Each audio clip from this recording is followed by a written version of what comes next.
Hi everyone, I am Archie from Vibrant Academy. And so class 10th board exams have started and I hope everyone is well prepared. So today I am here for the analysis of class 10th English board examination. You must be having queries and doubts, so here I am to clear them all. So let's discuss all the sections of this exam. As we know that the exam is divided into 3 sections: section A reading comprehension, section B writing and grammar skills, and section C literature. So let's talk about all the sections individually.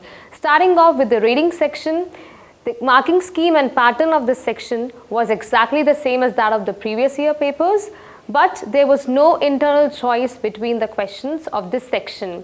Both of the comprehensions were very easy to comprehend. Vocabulary based questions were also very easy and answers of all the questions were explicitly given. So overall this section was very scoring. Let's move on to the next section, which is section B, writing and grammar skills. The marking scheme and pattern of this paper was exactly the same as that of the previous one.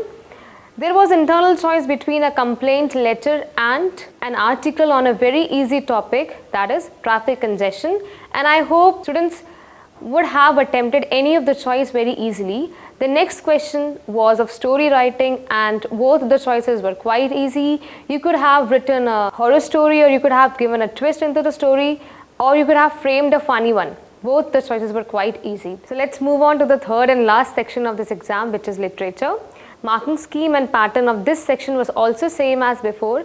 There were internal choices between all the questions.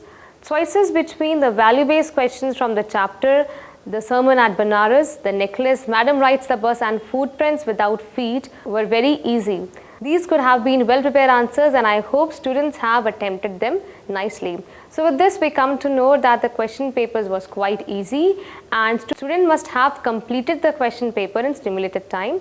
If we talk about the scoring of an average student, then it depends upon the student. How well prepared the student is, how well he has managed his time while attempting the paper, and how well he has worked on the vocabulary part. So the exam was quite a scoring one and it wasn't difficult at all. Students can easily score between 70 to 75 marks if they have prepared with the best of the capability. So I wish you all the best for your next exams. Thank you.